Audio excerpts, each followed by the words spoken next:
आगामी लोकसभा चुनावों से जुड़ी हुई है। 2024 के चुनावों को लेकर तैयारियां शुरू हो चुकी हैं। सभी राजनीतिक दलों ने अपनी अपनी बिसात बिछाना भी शुरू कर दिया है। एक और जहां बीजेपी की नजर सबसे ज्यादा उत्तर प्रदेश पर टिकी हुई है, वहीं विपक्ष यानी कि इंडिया गठबंधन भी पूरी ताकत के साथ सत्ताधारी दल को टक्कर देने की तैयारी कर रहा है। वहीं बीजेपी की ओर से सोमवार से ग्राम परिक्रमा यात्रा की शुरुआत हुई है, जहां सीएम योगी आदित्यनाथ ने इस यात्रा की शुरुआत की। इस कार्यक्रम में बीजेपी अध्यक्ष जेपी नड्डा को भी पहुंचना था, लेकिन किसी कारणवश उनका दौरा अंतिम वक्त में रद्द हो गया। इस यात्रा के जरिए भाजपा के किसान मोर्चा से जुड़े कार्यकर्ता परिक्रमा करेंगे और ग्रामीण और किसानों को सरकार की नीतियों के बारे में बताएंगे। अब तक भारतीय जनता पार्टी शहरी क्षेत्र में अपने आप को मजबूत मानती आ रही थी, मगर पश्चिम उत्तर प्रदेश के ग्रामीण इलाकों में अभी भी भारतीय जनता पार्टी कमजोर दिखाई पड़ती है। यही कारण था कि क्षेत्रीय दल भारतीय जनता पार्टी पर भारी पड़ जाते थे, लेकिन इस बार बीजेपी ने ग्रामीण इलाकों को टारगेट बनाते हुए ग्राम परिक्रमा यात्रा की शुरुआत की है।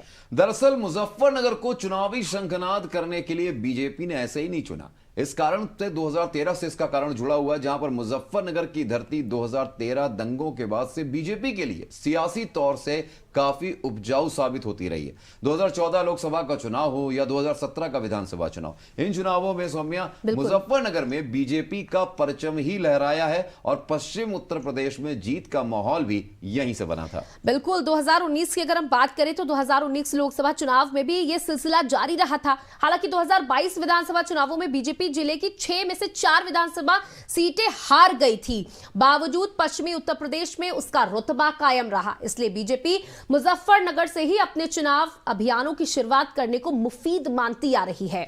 दूसरा कारण यह भी है कि जिले के कृषि प्रधान होने के नाते आए दिन होने वाले किसान आंदोलनों को ध्यान में रखते हुए भी मुजफ्फरनगर से ही अप्रत्यक्ष रूप से प्रचार अभियान शुरू किया जाना बीजेपी को लाभ का सौदा नजर आता है। जिले का सांप्रदायिक रूप से अधिक संवेदनशील होना भी बीजेपी को लुभाता है।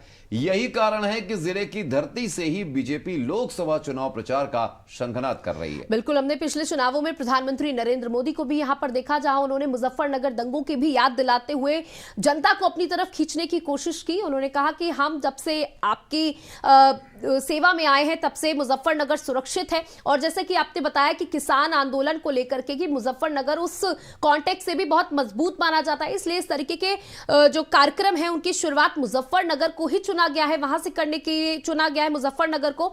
और इससे ये अनुमान लगाया जा रहा है कि बीजेपी किसानों के मन में थोड़ी सी अपने लिए सॉफ्टनेस शायद पैदा कर सके। और वहीं अगर लोकसभा चुनावों की बात की जाए सौम्या, तो ये जो मुजफ्फरनगर दंगा हुआ वो कहीं ना कहीं सपा के लिए काला अध्याय है, जो अभी तक उसका पीछा नहीं छोड़ रहा है, जो लगातार हमने पिछले चुनावों में देखा है। और इस बार भी कहीं ना कहीं बीजेपी शंखनाद इसलिए भी कर रही है कि उसकी सीधी लड़ाई अगर उत्तर प्रदेश में देखा जाए तो सपा से है, और इस बार का जो नारा है उनका 80 लोकसभा सीटें जो है उस पर बीजेपी की नजर है।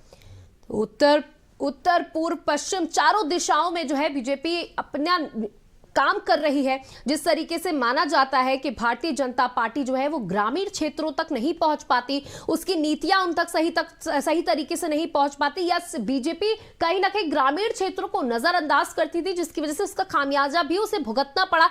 लेकिन इस बार के लोकसभा चुनावों में 400 पार का नारा जो प्रधानमंत्री नरेंद्र मोदी ने दिया है, उसको पार करने के लिए ग्रामीण क्षेत्रों को भी उतनी ही तवज्जो देनी पड़ेगी जितनी बीजेपी शहरी क्षेत्रों को देती है। बिल्कुल सौम्य, कहीं ना कहीं किसानों का जो एक देखा जाए तो जो एक प्रदर्शन रहा है, पिछले हमने किसान आंदोलन की बात देखी है, किसान आंदोलन को छोड़ दिया जाए तो अब किसानों के हित की जो बात की जा रही है उसकी योजनाओं को लेकर लगातार बीजेपी किसानों के बीच में पहुंच रही है। और कहीं ना कहीं ये जो तरीका, ये शंखनाद है, हो सकता है बीजेपी के लिए एक फायदे का सौदा साबित हो।